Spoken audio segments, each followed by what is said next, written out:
When I returned home for the first time in few months, the house of memories where I grew up was being put up for sale.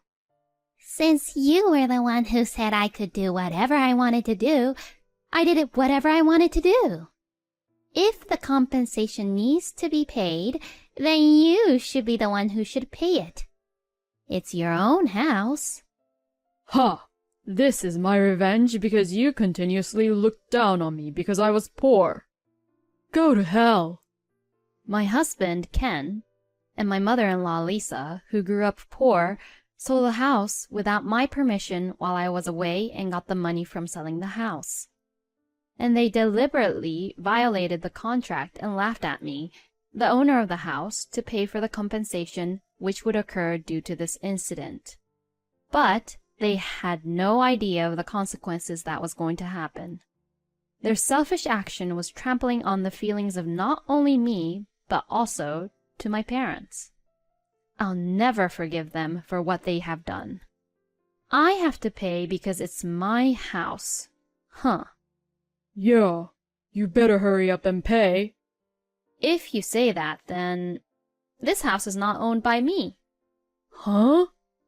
And my husband, Ken, and my mother-in-law, Lisa, is going to hell because of what they did all on their own. I have been married to my husband, Ken, for 10 years. Ken and I have known each other since we were kids and have been together since we were young.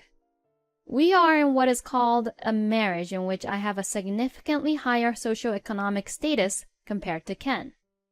I have lived with my parents, who are business owners, and I have lived comfortably. Ken, on the other hand, grew up in a single-parenthood family and didn't live a well-off life. Nevertheless, my parents and I were attracted to Ken's personality, so we never worried about his background. In fact, I think my parents had always loved him as if he were their own son. My parents decided to move into my father's other house to spend their retirement comfortably, so we are now living together in my parents' house where my parents used to live. This was also my parents' plan to support us as much as possible.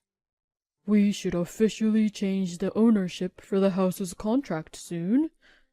After that, the rest is yours to do as you please. You're thinking of moving at some point, right? Maybe you can use the money for that.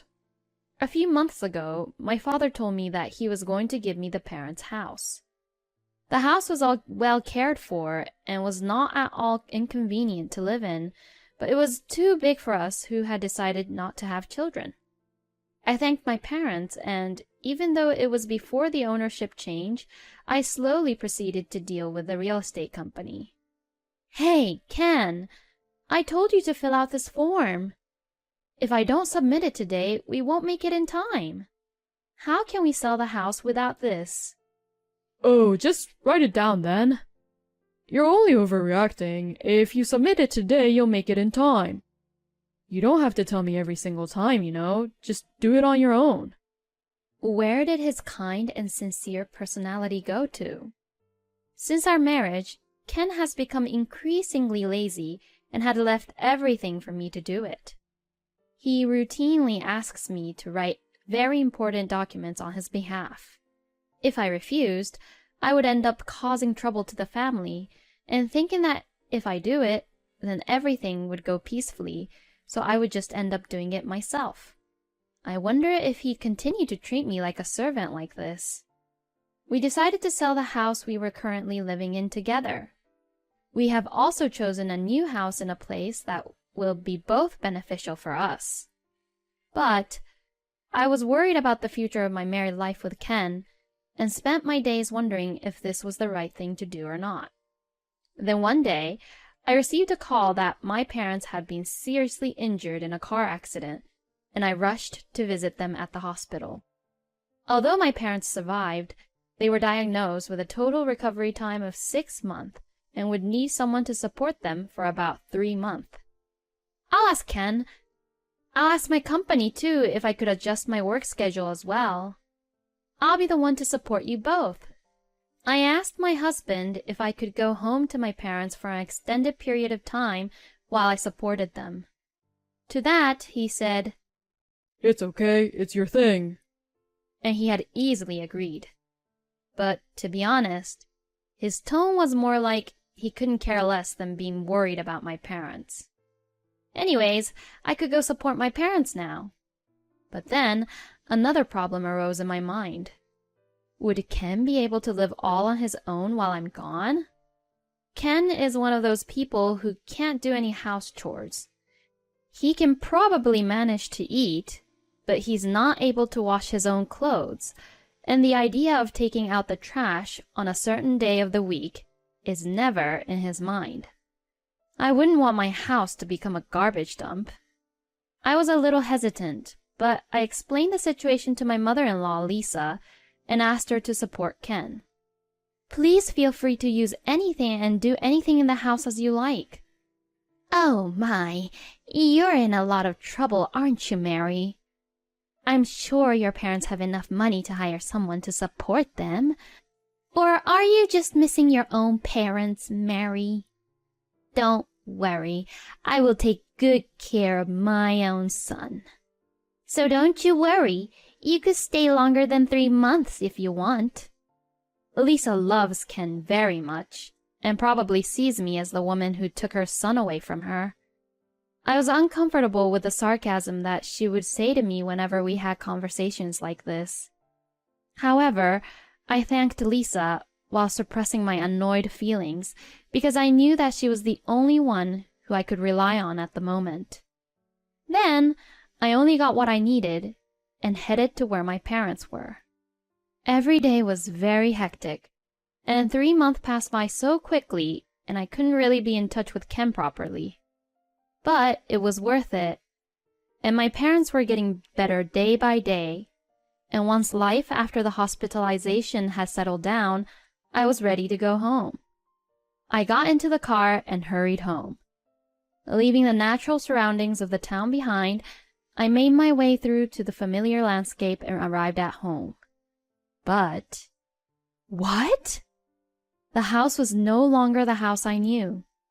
A for sale sign was posted in front of the house, and the real estate agency which was listed on the sign was unfamiliar to me. What's going on? I panicked and called Ken. On the other end of the line, I heard Ken snort out a little laugh, as if he was mocking me. I sold that house and moved back to my parents' house. I did everything for you while you were gone. I didn't understand a word my husband said, so I went straight to my in-laws' house to have him explain the situation to me. When I arrived at my in-laws' house, which was a 5-minute drive from my house, the first thing I saw was my personal belongings piled up at the front door. I was startled and confused and... Excuse me, I'm gonna pass by. The contractor who came up behind me rang the doorbell to the house, exchanged some paperwork with Lisa, and then loaded the pile of my personal belongings into his truck and left. And afterwards, Ken came out of the house, and both Lisa and Ken looked happy as they were counting the money they had received from the contractor, and I couldn't even seem to recognize them since they dressed all fancy, and their car even had changed into a luxury car. Hey, Lisa! What is this all about? I stormed up to Lisa in a semi-panic state. What are you even saying? I got rid of your stuff at that house for you. You bought all those useless stuff. I guess daughters like you don't know how to take care of your own stuff well, since you were too well off. You are such an unfit wife to put your own parents before your own husband for such a long time. I feel so sorry for my Ken, having such a scumbag wife. That's why I even told him to get a divorce from such a woman like you. Then Ken told me that the house was now in your name, so I decided to take it in exchange for alimony. I found a real estate company that would pay me a very good price for the house and sold it quickly. Since you were the one who said I could do whatever I wanted to do, I did whatever I wanted to do. Then Lisa showed me the contract she had with the real estate company, smiled condescendingly at me, and explained the whole story. The contract was dated about a month ago. But that house should have already been under a contract with another real estate company, right? And if it's my house, any contract without my signature would be invalid. You did it without even telling me, and now you've breached the contract, and they'll ask to pay compensation.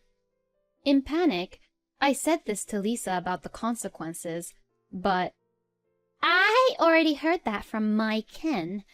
But it was you who signed the contract to another real estate agency without even asking my son, right? That's none of my business. So all I did was what you did, doing everything on my own. I couldn't care less about who signed the contract and whatnot. It's what you do regularly, right? So if the compensation needs to be paid, then you should be the one who should pay it. It's your own house. She shrugged it off as she said that. It seems that she believes Ken's story, which was told only from a victimized perspective. I felt that there was nothing I could say to Lisa, so I looked at Ken's face as if to ask for help. But I was astonished to see that my husband was also looking at me with a sarcastic smile on his face, just like Lisa. Finally, this day had come. This is revenge, you know. You've really been making fun of me for being poor all my life, huh? I'm the only one in the family with a different standard of living and values. You and your parents must have found that amusing. I have always felt miserable when I was with you. If being poor is so funny to you, then I'll teach you about what money can do. I don't accept that you're the only one who has a nice, good life. Go to hell. Ken vented his resentment towards me and slapped me with the divorce papers, which were all signed except for my signature stamp. I could have had Mom do everything and turned it in, but then it wouldn't have been a good revenge anyways. What an amazing dramatic turn of events. This is quite a scene where the young lady who made fun of the poor gets slapped down. There's no daddy or mommy here to help you out. Now, what are you going to do about it? Ken and Lisa seemed so satisfied with what they had done and looked really excited. But I was just so fed up with them that all my anger went away, because both of them are making a fatal mistake. Look, I'm sorry to interrupt your very excited moment, but this house is not mine. You guys are the ones who are going to hell. Huh? Huh? I've decided to reveal everything. There was no reason to cover for them anymore. I took out a document from my bag and showed it to them. This is the official registry of that house. As we talked on the phone the other day, the ownership name has been changed to Ken's name. As you know, with my parents' accident, the process has been delaying. But it changed just a week ago when you both agreed to sell the house. Huh? I didn't hear anything about this. Of course you didn't. I called you to check it if I should mail it to you, but you didn't even listen to me at all and just told me to take care of it. You probably don't even remember this, but I double confirmed it with you if it was all right or not. Ken stared at the registry document and looked at me in disbelief. How could it be Ken's? Normally, if I was the parent, I would have given it to my daughter, you know. Lisa was also in shock and rushed to confront me. Well, this is what my parents wanted. My parents had always loved Ken like their own real son. They also respected you, Lisa, as a respectable person. When they decided to give us the house, my parents believed that Ken would always take good care of me and that it would be a way for them to show their appreciation to you, Lisa, who had worked so hard to raise such a fine husband. And yet, you not only betrayed me, but you also trampled on my parents' genuine feelings. Ken and Lisa turned pale as they learned of my parents' true feelings. Their hands, which were clamped over their mouths, were trembling. As I said before, this is going to be a big problem involving both real estate agencies. You should expect that they would definitely claim for a good amount of compensation. I will contact the real estate agency with whom I first signed the contract. So could you both just contact the real estate agency with whom you signed the contract on your own? I mean, I still can't believe that the real estate agency actually accepted your sloppy explanations and signed the contract. If you have an opinion, don't be a scum and do things like this, but say it to me earlier. It's not that you're poor because of money. You're poor because of your hearts. My tone became stronger and stronger, and finally I loudly accused both of them. And finally, I pulled out my cell phone to call the real estate agency, but... Wait a minute. This is not what I wanted. I was just sad because you left me. Anyway, let's work it out together as a married couple. Oh, I know. I could just buy the house that's on the market now and then call the old real estate agency about it, and we could just pretend that this never happened. You're rich, so can't you do that? Please. This whole thing started because of my mother. Ken, who had been with Lisa this whole time, changed sides and rubbed up against me in a panicking manner. He was probably trying his best to get me in a better mood, but he didn't seem to realize how selfish he sounded. Hey, Ken, are you betraying me now? I made all the arrangements for you. I can't believe that you'd abandon your own mother and putting your wife first. What a heartless son! Oh? From what you said previously, it's scum to put parents first, right, Lisa? Then you're lucky that Ken is not a scum, aren't you? You should be saying that he's a fine son. Lisa seemed indignant at her own son's betrayal, but her own comment that she made previously bit her back, and she was unable to say anything anymore. That's right. You're the most important person to me right now, Mary. I'm going to change my attitude once again and do my very best. So... Don't get me wrong. No one said anything about forgiving you. Seeing that I had gotten Lisa to quiet down, Ken happily took my hand, but I briskly brushed his hand away and glared at him coldly. I was already fed up with your laziness to begin with. Besides, when things like this go wrong, you tend to blame other people, huh? And you leave people to take care of your own problems, huh? How can I even trust you to change your attitude? Let me say it clearly. I'm not your secretary or your servant. If you are an adult, you should at least take responsibility for your own actions. You will pay for this for the rest of your life. You and Lisa, both of you. With that, I snatched the divorce papers from Ken's hand, stamped my signature on the spot, and left the two of them, who were both in a shock. After that, despite some troubles, the divorce from my ex-husband was successfully finalized. Ken and Lisa sued my family, claiming that they had just been cheated by my parents and that our family was responsible for compensation, but of course, they lost. As expected, they are now being held liable for compensation by both the real estate agencies, and I am told that they would have to pay a significant amount of money because of their malicious actions. On top of that, they seem to blame each other for each other's fault. And from this, it looks like that they will be at rock bottom for a long time. As for me, the company had arranged for me to continue working remotely so that I could support my parents.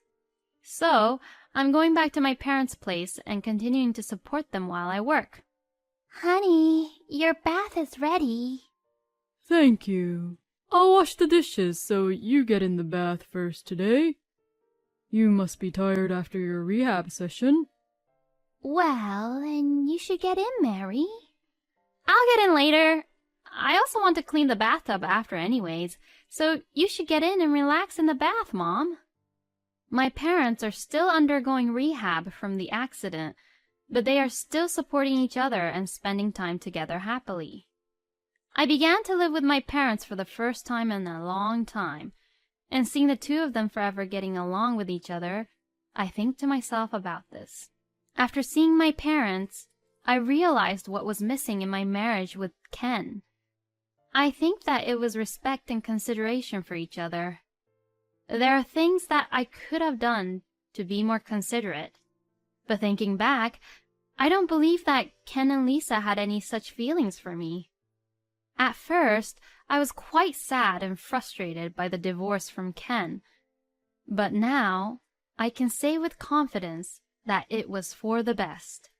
If I ever meet someone again, I'll have to be very careful the next time. I hope I never have to worry my dad and mom again. I decided that I would definitely take the lessons I felt from the incident with Ken and Lisa and apply these experiences to the rest of my life. And I would also remember and never forget to thank my parents as I started my new life at a new place.